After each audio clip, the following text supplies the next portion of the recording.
Boa noite a todos. Estamos todos bem-vindos em nome de Deus e do Mestre Jesus. O livro Pão Nosso, pelo Espírito Emmanuel, de Francisco Cândido Xavier. Em preparação. Diz o Senhor: porei as minhas leis no seu entendimento e em seu coração as escreverei. E eu lhes serei por Deus, e eles me serão por povo. Paulo, Hebreus 8:10. Traduziremos o Evangelho em todas as línguas, em todas as culturas, exaltando-lhe a grandeza, destacando-lhe a sublimidade, semeando-lhe a poesia, comentando-lhe a verdade, interpretando-lhe as lições, impondo-nos ao raciocínio, aprimorando o coração e reformando a inteligência, reformando leis, aperfeiçoando costumes e aclarando caminhos. Mas virá o momento em que a boa nova deve ser impressa em nós mesmos, nos refolhos da mente, nos recessos do peito, através das palavras e das ações, dos princípios e ideais, das aspirações e das esperanças, dos gestos e pensamentos, porque, em verdade, se o céu nos permite espalhar-lhe a divina mensagem no mundo, um dia exigirá nos convertamos em traduções vivas do Evangelho na Terra. E assim seja.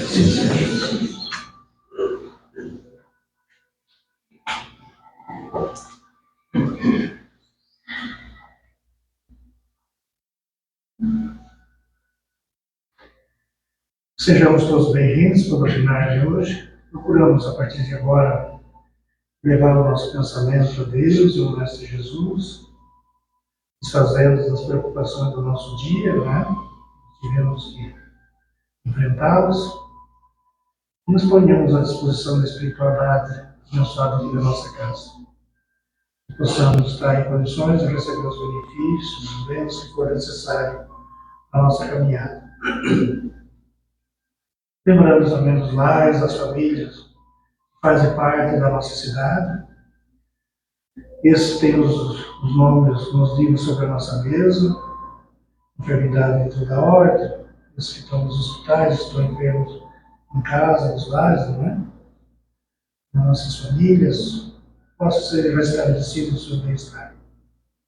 Programamos também, lembramos os nossos irmãos desencarnados, esses que vieram aqui com nós hoje, esses que estão nossos familiares, amigos, esses que nunca são lembrados por ninguém, que são esquecidos no decorrer dos períodos do tempo.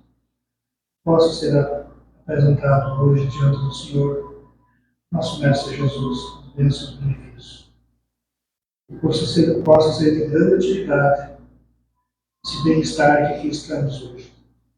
Possamos levar ao decorrer dessa semana essas bênçãos, essas oportunidades, para o nosso trabalho, para o nosso lar, o meio que vivemos, interagimos, e assim possamos tirar os proveitos, os benefícios, ora merecidos. Programamos a espiritualidade da nossa casa, que ampara a nossa irmã Viviane, palestra que ela vai falar dela sobre o Evangelho hoje à noite, e que nós outros possamos aproveitá-los, refletir o que diz os ensinamentos do Mestre Jesus.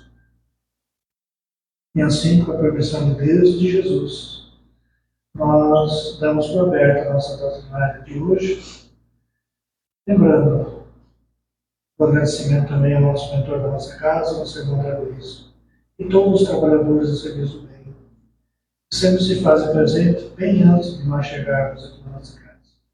E assim damos por aberta também o nosso trabalho. Que assim seja. E assim seja. Pai nosso, que estás no universo, santificado seja o teu nome, Senhor. Venha o teu reino de amor e de bondade. Faça-se a tua vontade, assim na terra como em toda parte. O pão nosso material e espiritual de cada dia dai-nos hoje e sempre. Perdoa-nos as nossas ofensas, assim como nós perdoamos a quem nos tem ofendido. Não nos deixes entregues à tentação. Livra-nos, Senhor, de todo mal. Porque teu é o reino, o poder e a glória. E assim seja.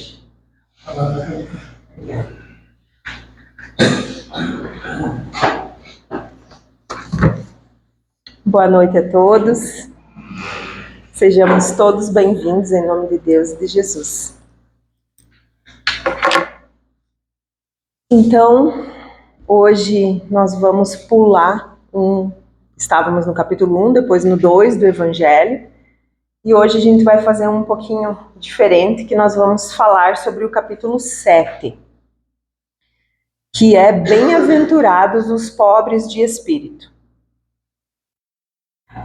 Então, para a gente, o nosso subitem de hoje é: aquele que se eleva será rebaixado. É um assunto polêmico, um assunto difícil. Aliás, ultimamente está vindo uns assuntos bem difíceis, né? E para a gente entrar dentro desse nosso assunto, a gente precisa conceituar algumas coisas no início.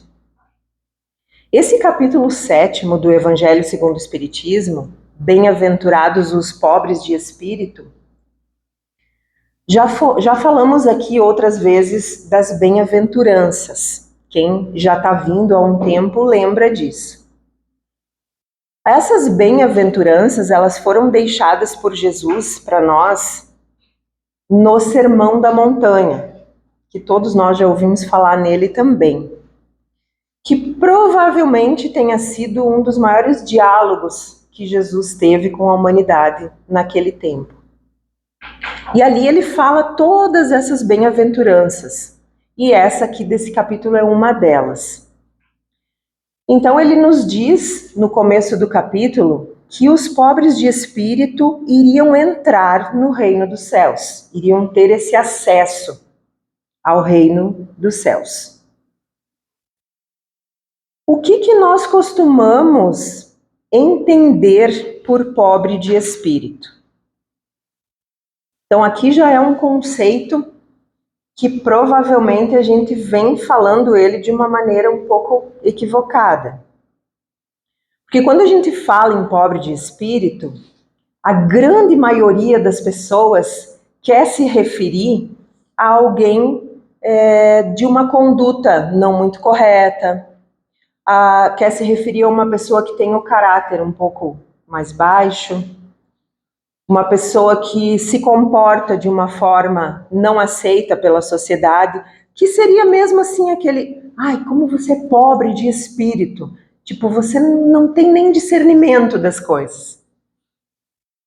E não foi isso que Jesus quis dizer. Até porque seria um contrassenso ele dizer que ia ser bem-aventurado alguém que fosse dessa forma. Então, o que nós precisamos entender sobre esse termo? Inclusive, tem alguns estudiosos, alguns teóricos que trocam uma palavrinha. Eles preferem falar pobres pelo espírito. Aí parece que muda um pouquinho, né, o sentido da coisa.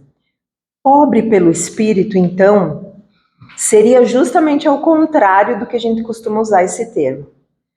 É exatamente aquela pessoa que sabe que o espírito, sendo imortal e que vai passar pelas diversas reencarnações, ele precisa se diminuir, se tornar pobre para literalmente se elevar espiritualmente falando. Então, pobre pelo espírito seria esse termo. E a gente também precisa falar sobre outra palavra, conceituar ela, porque a gente vai, durante toda a explanação, falar sobre ela, que é a questão da humildade. Se nós formos pegar a origem da palavra humildade, ela vem do grego Ela vem do termo humus, que do grego significa terra. Então, isso, lógico que a origem das palavras, a maioria delas vem do latim ou do grego, e isso vem de muitos séculos, né, milênios atrás, quando as palavras foram sendo criadas. Mas vejam bem a sapiência dessa pessoa que criou essa palavra. Porque humildade vem de humus. Humus é terra. O que nos remete se nós formos pensar em terra? Inclusive, várias parábolas de Jesus ele fala na terra, né? Porque a terra bruta, ela quer nos mostrar que ali tem todo um potencial. Porque se nós formos trabalhar essa terra, se nós formos adubar, se nós formos cuidar dela e plantar uma semente, ela tem tudo para produzir. Então a terra ela tem ali todos os nutrientes que são necessários para fazer produzir as boas sementes. Então, se nós pegarmos que humildade veio daí, o que significa ser uma pessoa humilde? É alguém que tem todo um potencial, mas que sabe que precisa ser trabalhado, precisa ser forjado no sofrimento, para que dali possa ser elevado. E aqui também existe um erro nosso, quando eu estava estudando e procurando a origem da questão da humildade, a gente costuma dizer que uma pessoa pobre, em termos materiais, seguidamente a gente fala, né? Uma família bem humilde que tem em tal lugar. A gente quer dizer assim que é uma família que em termos materiais não tem recurso. Só que a gente usa essa palavra de uma forma errada. Porque não significa que uma pessoa que não tenha recurso material é humilde de coração.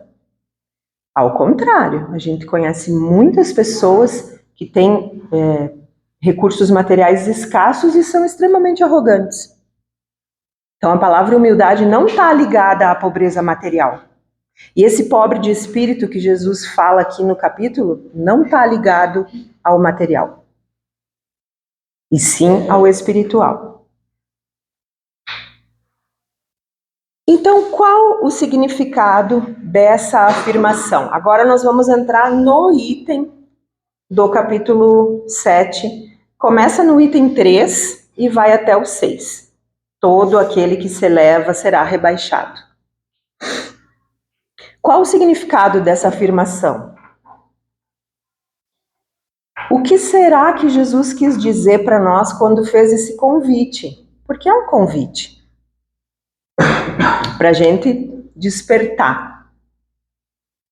Então, nós que já estamos frequentando a casa espírita, nós que estamos aqui, que o seu Valentim sempre fala que somos pretensos trabalhadores, né? Somos pretensos espíritas. A gente precisa entender e tirar da nossa mente, da nossa vivência, aquele conceito assim muito simplista, aquela interpretação que a gente vem aprendendo ao longo do tempo, de que Jesus veio no mundo para nos salvar dos nossos pecados. Não é assim que a gente aprendeu desde pequeno? Jesus veio salvar a humanidade. Então a gente precisa desmistificar isso, nós que estamos falando da doutrina espírita. Porque seria uma afirmativa muito pequena. Se nós formos analisar a grandeza de todos os ensinamentos que Jesus nos deixou, nós falarmos simples assim que ele veio para nos livrar dos nossos pecados, não cola mais, né? Para nós que estamos estudando, para nós que estamos vindo aqui para aprender sobre os ensinamentos de Jesus. Então, o que a gente precisa aprender? A gente precisa tirar de dentro dos evangelhos e de dentro do evangelho segundo o Espiritismo o que ele quis dizer com tal passagem. Por isso que eu disse que tem ficado difícil para nós expositores, porque cada dia, que nem a dona Celoí às vezes fala, antigamente, há muitos anos atrás, se pegava um capítulo para fazer uma exposição. Hoje nós estamos pegando uma frase. Mas é difícil de falar, é difícil de tirar da letra aquilo que Jesus quis nos dizer. E até porque, com essa frasezinha, todo aquele que se eleva será rebaixado, a gente se pergunta assim, mas não é uma contradição? Porque se nós formos parar para pensar, tudo que vem sendo aprendido aqui, a gente está sempre falando na evolução do espírito. E, inclusive, a gente já falou várias vezes aqui sobre a lei do progresso. E aí você ouve assim, ó, aquele que se eleva vai ser rebaixado. Como que nós podemos conciliar esse ensinamento evangélico aqui, que está no Evangelho de Mateus, no Novo Testamento, com a lei do progresso? Porque o progresso não para, nós sabemos disso. Ele não cessa. Toda a criação de Deus progride. Nós vamos ver, por exemplo, a espécie humana.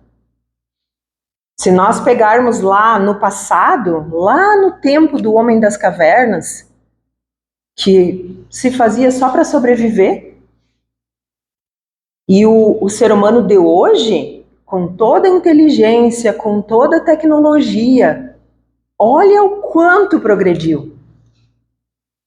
E é a lei do progresso, está dentro do Livro dos Espíritos, nas leis morais. A lei do progresso é uma lei natural, criada por Deus. Só que aí tem um detalhe que nos faz entender essa frase. E que não existe nenhum contrassenso no ensinamento trazido por Jesus. Porque o homem evoluiu em progressão geométrica, na tecnologia, na inteligência, em tudo que tem trazido para a humanidade em termos de ciência. Só que não foi assim na moral. Não tem sido assim na moral. A gente vem se arrastando em termos de moral. Infelizmente. E é sobre isso que Jesus quer nos chamar a atenção.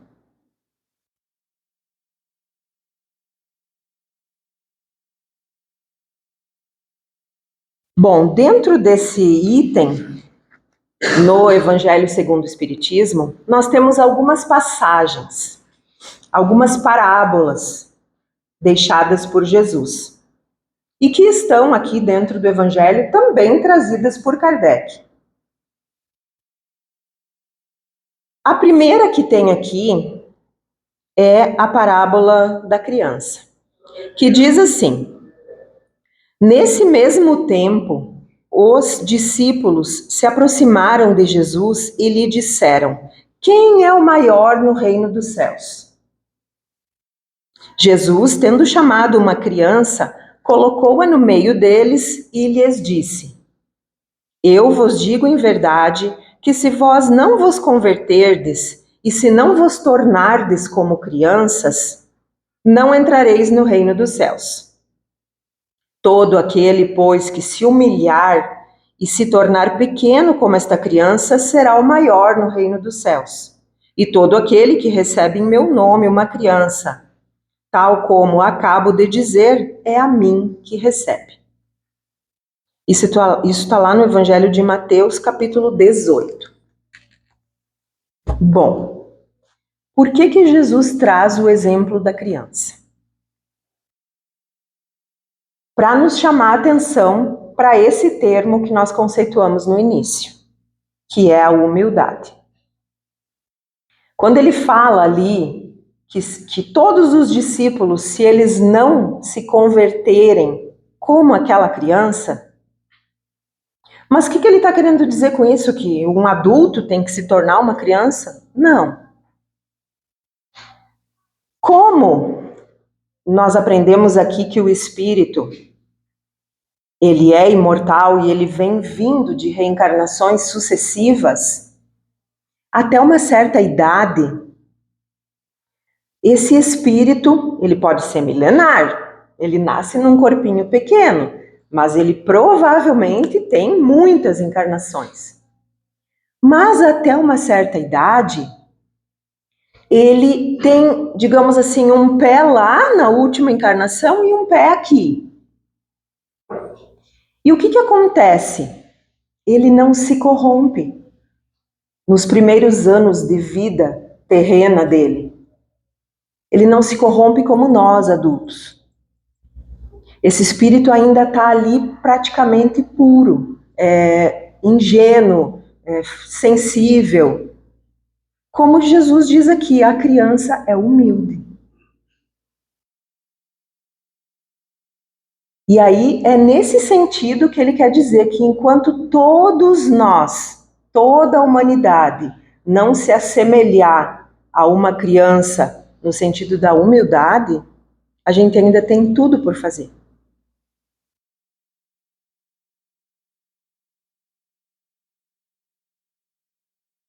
Outra parábola que tem, que é muito interessante, é a do item 4. Eu não vou ler toda ela porque ela é grande.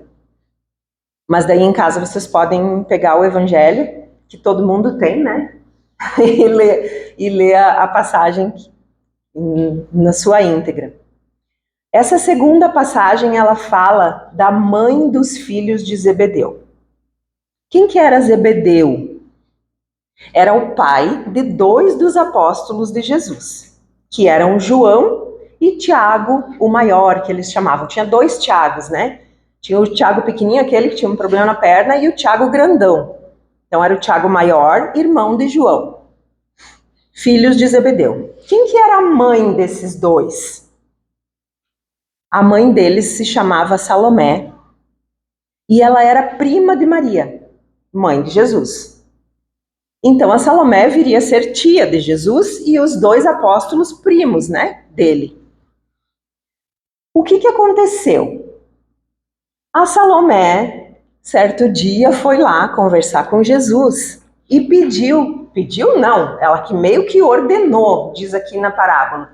Ela ordenou para ele que os 2 filhos dela, João e Tiago, teriam que ter um lugar de favoritismo ao lado de Jesus. Ainda ela fala assim, ó, um tem que ficar à sua esquerda e outro à sua direita. E daí Jesus traz 2 reflexões aqui, quando ele responde para Salomé.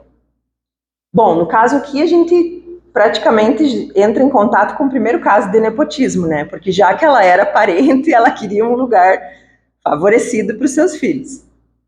Daí ele pergunta assim, na verdade ele fala, vós não sabeis o que pedis para ela. Por acaso eles hão de beber do cálice que eu vou beber? Ele está falando assim, vocês não têm nem ideia de tudo que eu vou passar ainda. E será que eles 2 estão dispostos a passar por tudo isso junto comigo? E os 2 estavam juntos na ocasião. Eles não tiveram coragem de pedir nada para Jesus, precisaram que a mãe pedisse, né? Mas eles estavam juntos. E daí, de pronto, assim, os 2 responderam que sim. Sim, mestre, nós estamos dispostos. Nós vamos beber do mesmo cálice que o Senhor. Como que não? Como é que eles não iriam dizer que sim? Então a gente imagina naquele período tudo que os judeus esperavam era o Messias. E eles esperavam que fosse alguém que viesse brigar por eles. Porque eles realmente eram um povo muito sofrido, que não tinham um lugar para chamar de seu, que viviam perambulando, iam para o deserto, voltavam, fugiam, foram escravizados. Era um povo sofrido mesmo. Então eles esperavam um rei político. E o que eles imaginavam naquele tempo? Mais em se tratando de Salomé nessa ocasião. Bom, aqui está sendo montada a elite, né? Vamos colocar os nossos 2 filhos ali numa situação privilegiada. E eles também prontamente disseram que sim. Aí foi quando Jesus faz a segunda colocação.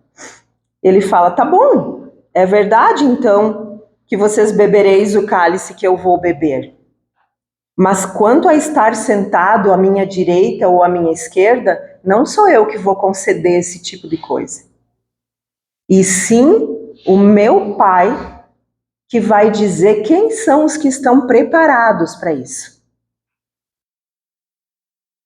Não era ele quem iria decidir, e sim Deus, porque tudo já estava programado. E até porque, o que adiantaria dizer, tá bom, vocês então vão ganhar um lugar de destaque, se depois nós sabemos o resto da história? Que dos 12, que foi inclusive um desses que fez esse pleito, né, que foi João, que ficou ali à beira da cruz quando Jesus foi crucificado. Os outros todos negaram.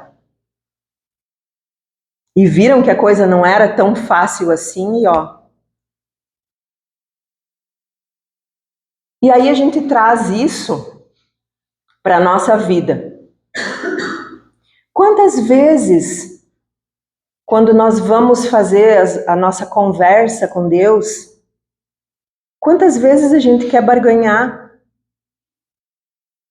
Quantas vezes a gente quer pedir coisas, até materiais às vezes, nas nossas orações? Ou situações que a gente quer que Deus nos livre daquilo, uma dificuldade pela qual nós estamos passando, que a gente quer rezar e pedir, meu Deus, me livra disso aqui nesse momento. Mas muitas vezes não é assim. Não é para ser desse jeito. Muitas coisas que nós pedimos não está nos planos de Deus para a nossa existência, ou naquele momento que nós pedimos. Então essa passagem tem a ver com isso, com nós entendermos que todas as dificuldades que a gente está passando são para o nosso crescimento. Se a gente não tem aquela vida tão, materialmente falando, tão farta como nós gostaríamos, porque nessa existência foi que nós temos que ter, assim, o necessário. Graças a Deus que nós temos o necessário, quantas pessoas não têm?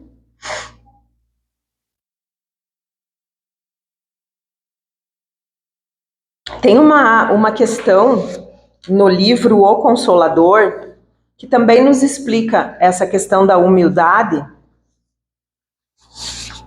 que é a questão 314 do livro Consolador, de Francisco Cândido Xavier, pelo Espírito Emmanuel.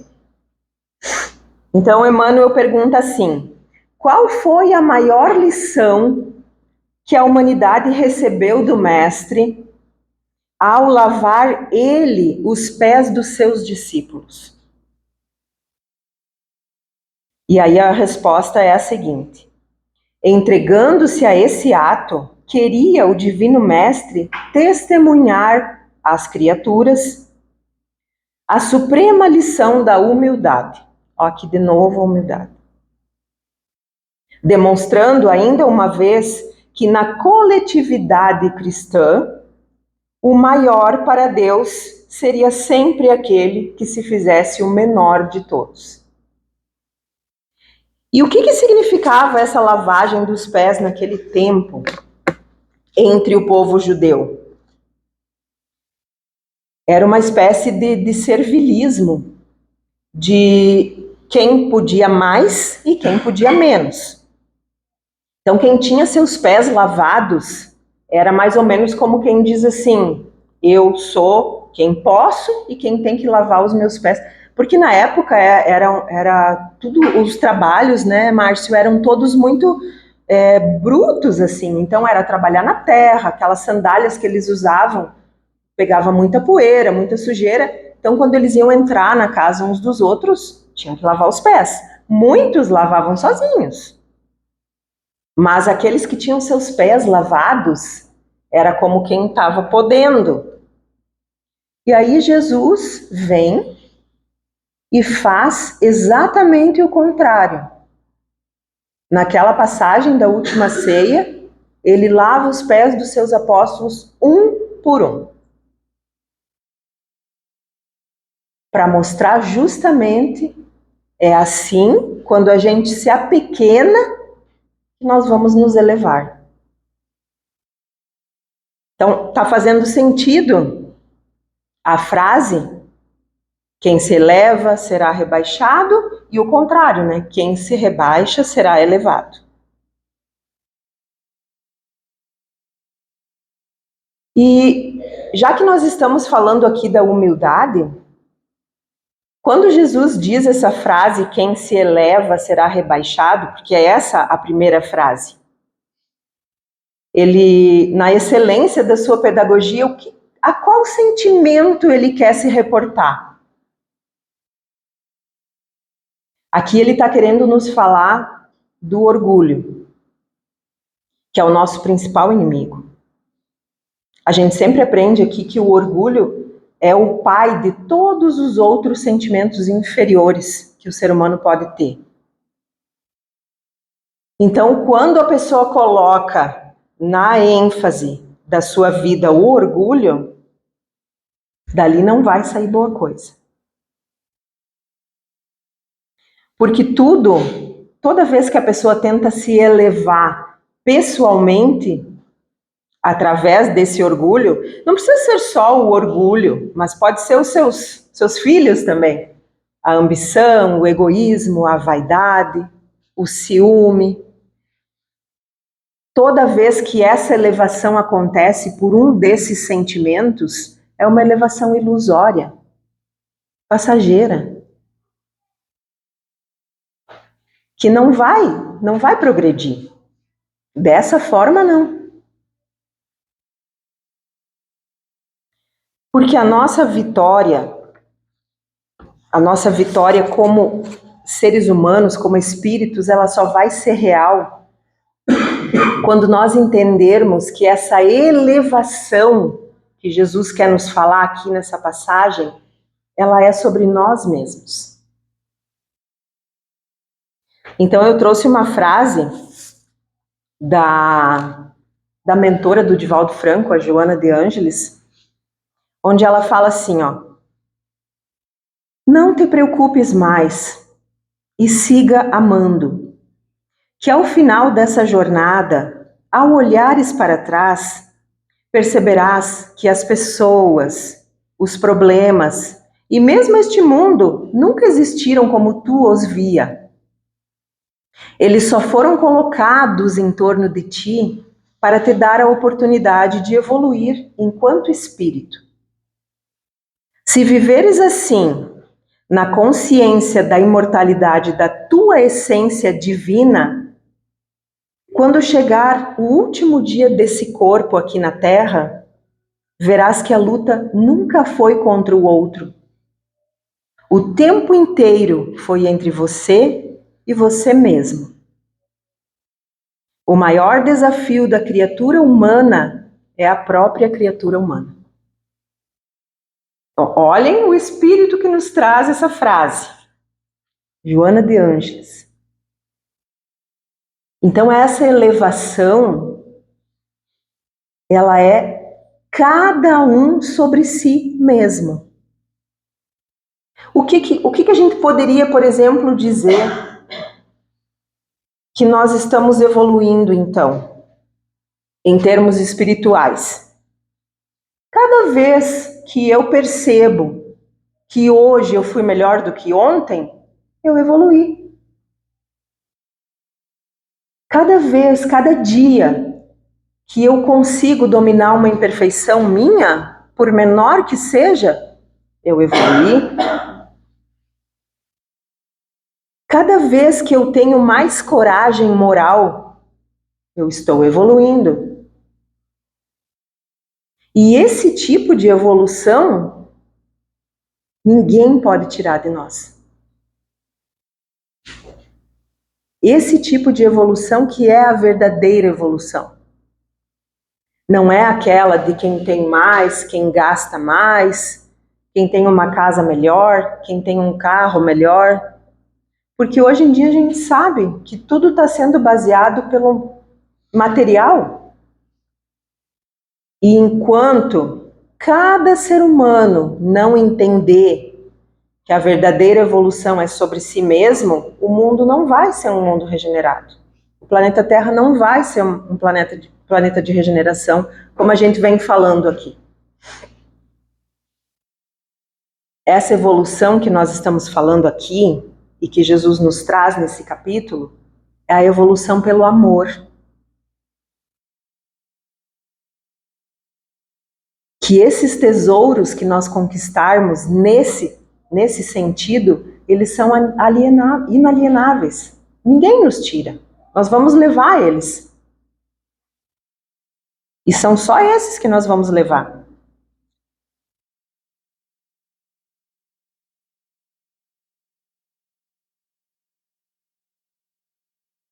Hoje, estávamos ainda falando nos estudos. As pessoas querem, inclusive o seu Valentim falava isso aqui há uns dias atrás. Por que será que a casa espírita vem pouca gente? É muito difícil a gente ver todas as cadeiras ocupadas, né? O que a gente fala aqui, cada um de nós? Dona Celoí, o seu Valentim, a Aide, o Márcio e eu, por hora. A gente vem sempre trazendo essa mensagem da doutrina espírita, que tudo é através do nosso esforço pessoal, da nossa reforma íntima. Não existe fórmula pronta. Nós falávamos hoje isso ali. As pessoas hoje em dia querem as coisas prontas, mastigadinhas de preferência. E por isso que nunca se viu tanto na humanidade pessoas desesperadas. Eu trabalho com saúde mental e eu vejo isso todos os dias.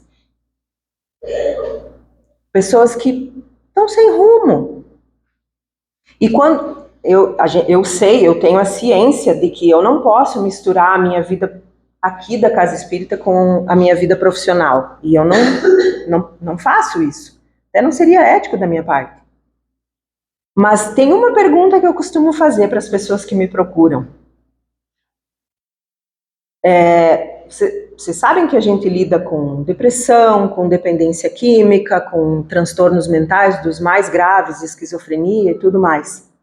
Mas uma coisa é certa em todas as pessoas que vêm nos procurar, que é o sofrimento.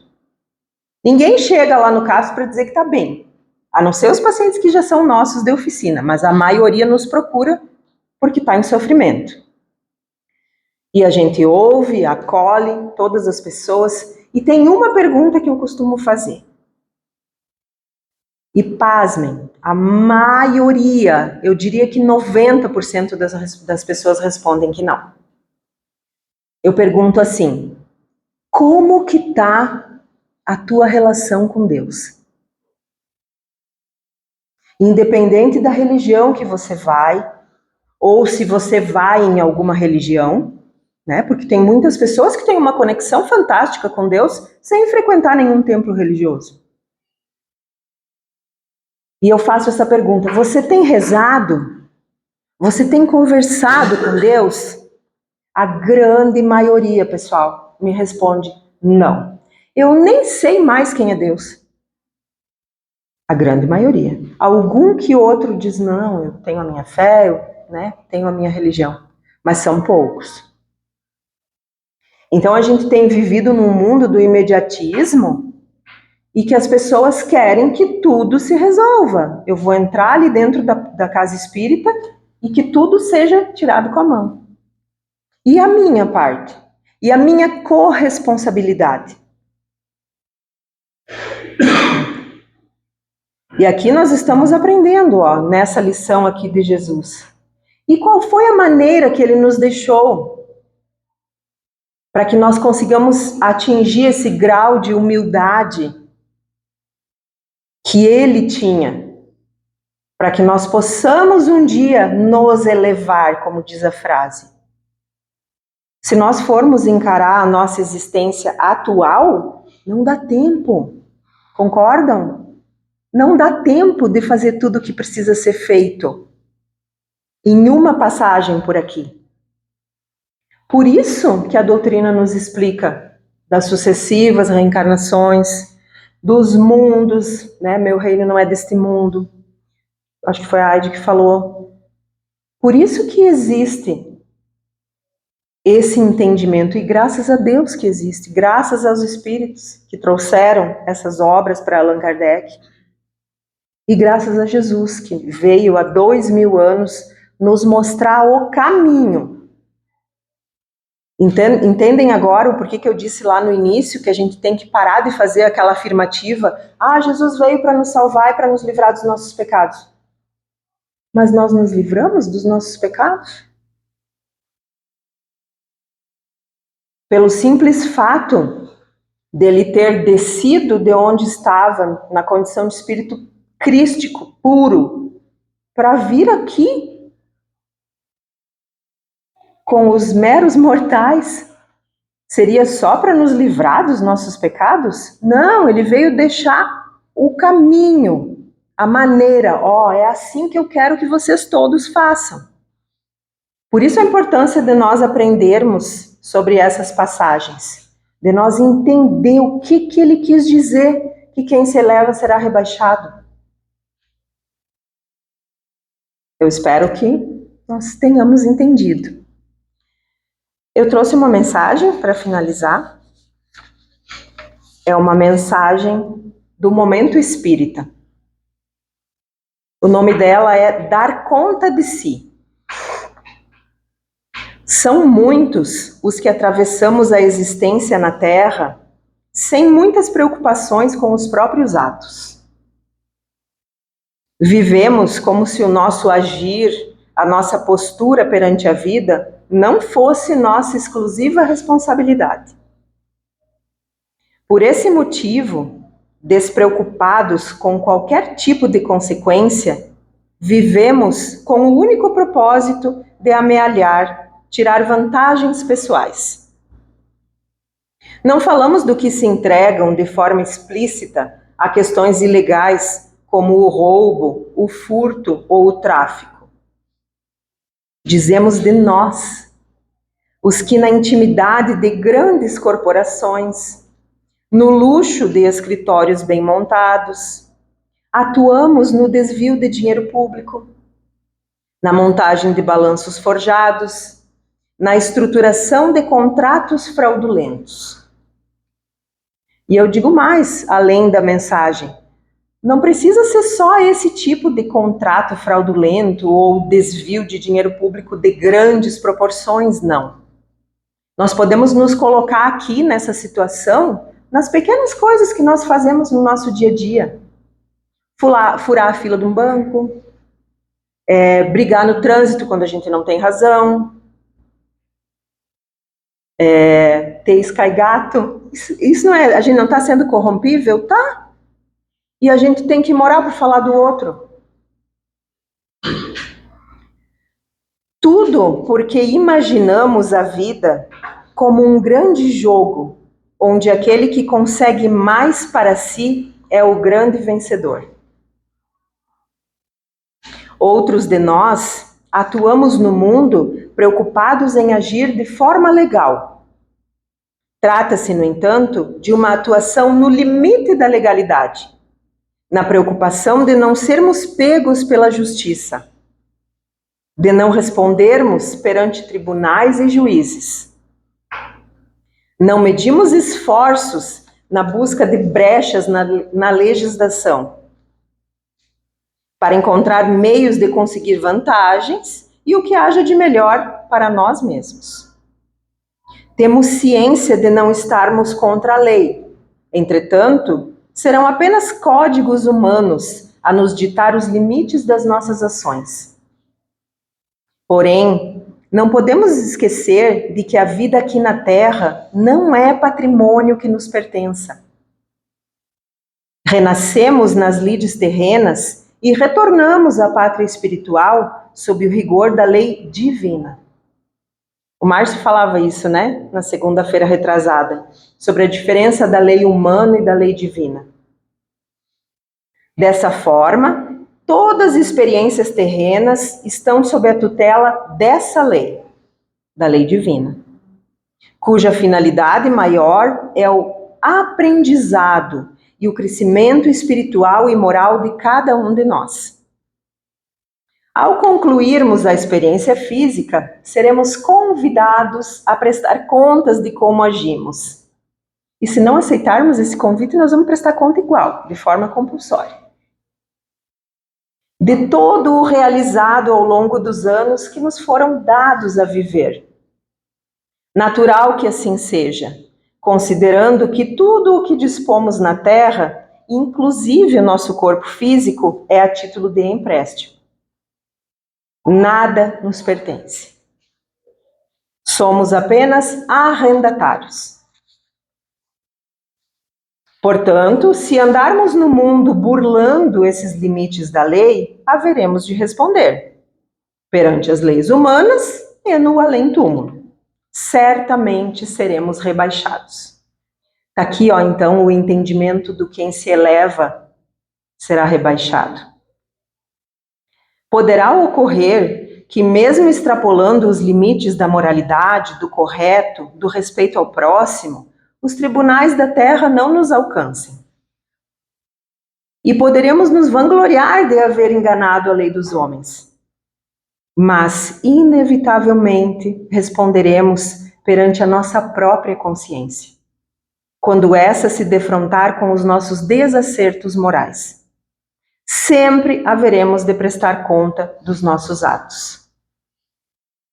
Diz o bom senso, então, que antes de agirmos, nos perguntemos se o que fazemos é legal, é moral. Necessário analisar se os nossos atos não prejudicam o próximo, não atribulam a outrem, não causam dificuldades a alguém. Tudo o que fizermos carrega o peso da nossa intencionalidade. E haveremos de responder por essas consequências. Ó, a questão da intenção. Com que tipo de intenção que nós fazemos as coisas?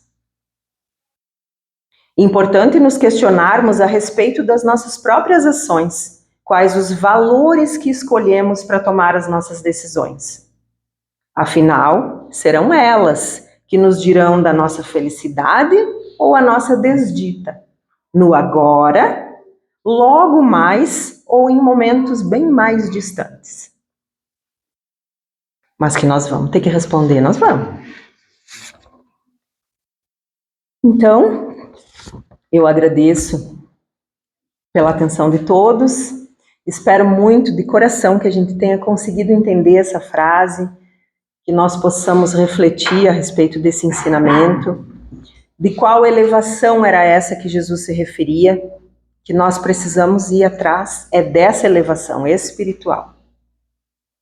Obrigada e que assim seja.